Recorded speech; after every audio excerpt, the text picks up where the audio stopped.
Okay, now let's do an example doing some calculations with a satellite. Okay, so we have a satellite in circular orbit around the Earth at a height h above the surface of the Earth. Okay, it's going at a constant velocity.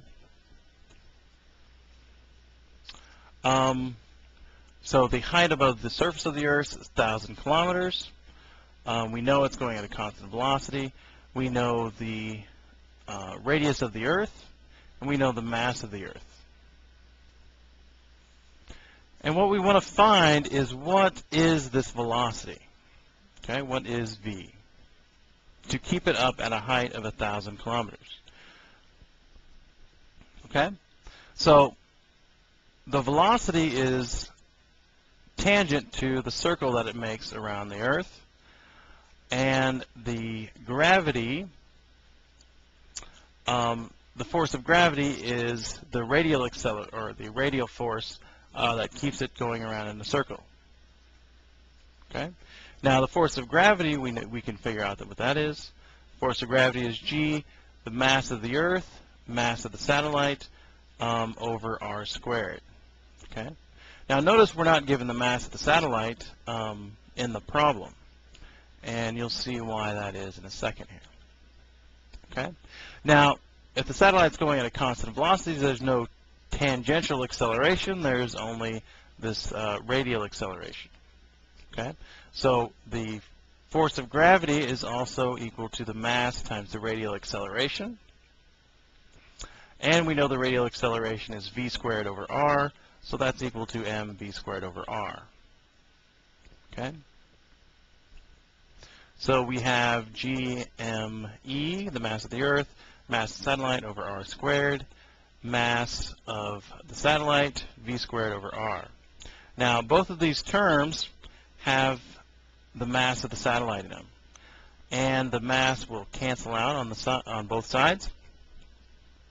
We also have the radius, or in our case, the radius of the Earth plus this height, so the difference from their centers.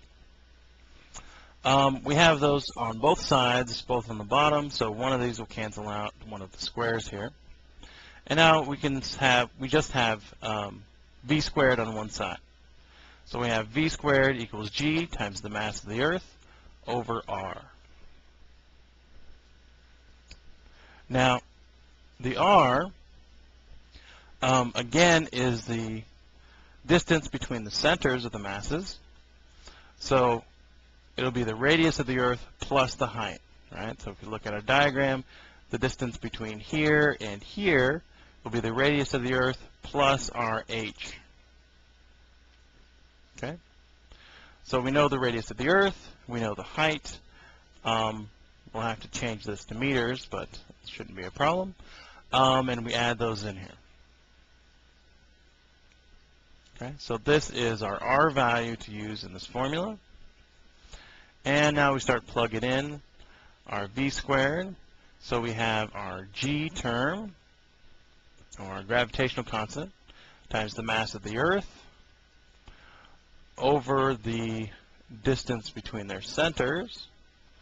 And we plug those in, 5.4 times 10 to the 7th meters squared per second squared.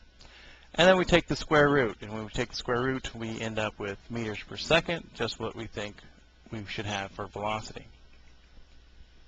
Okay? So we end up with a velocity of 7.3, or 7.35 times 10 to the 3rd meters per second. And that's approximately 16,000 miles per hour. Now notice that we did not need to have the mass of the satellite to figure out the velocity it needed to have to be a particular height above the Earth.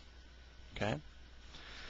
So the velocity it needs to go is actually independent of what the mass is. So as long as you're at a particular height above the Earth and you're orbiting in a circular orbit, you have to be going a particular speed.